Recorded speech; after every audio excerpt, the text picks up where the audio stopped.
Hello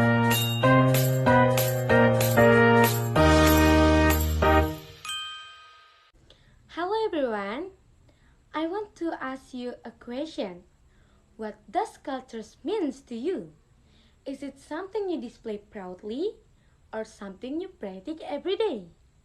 So, keep the question in your mind as we discuss the short story Everyday Use by Alice Walker. In this story, Alice Walker presents a simple family situation. But behind it, there is a deep conflict about cultural identity. The story centers on Mama and her two daughters, Dee and Maggie. Although they come from the same family, they have very different ways of understanding their cultural heritage. Why I choose this story?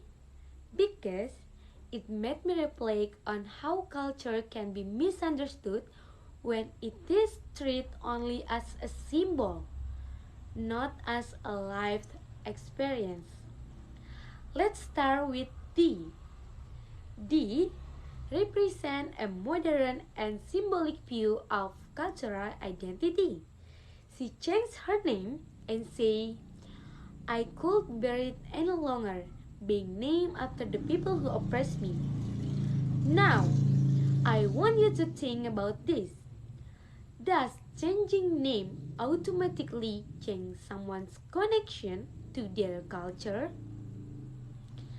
Okay, according to cultural identity theory, identity construct and shaped by history and awareness. Dee clearly understands the history meaning of her identity. However, to me, her focus on statement make her culture identity feel distant from her family's everyday life. Now, let's compare Dee with Maggie and Mama. Maggie is quiet and rarely speaks, but Mama explained that Maggie knows how to quilt. This tells us that Maggie learns culture through practice and family tradition. Have you ever learned something important not from books but from your parents or grandparents? In my view, Maggie's silence does not mean weakness. Instead, it is a deep life understanding of her heritage. Mama, as narrator, also values culture through use, memory, and daily life. So, this brings us to the quilt, which are the most important symbol in the story. Dee wants to hang the quilt as decoration, while Mama wants Maggie to use them. Here, the conflict becomes very clear. Cultures as art versus cultures as everyday life. When Mama gives the quilt to Maggie, she makes a strong decision. Notice that she does not explain much, she simply acts. So, this moment can be understood through the pragmatic theory.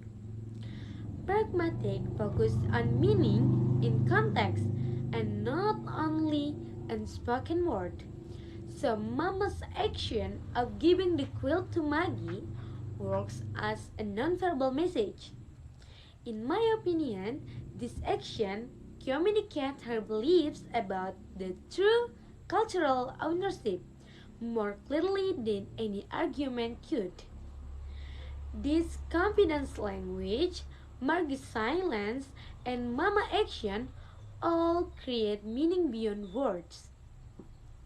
So, what we can learn from this everyday use story? Yeah, the story teaches us the cultural identity.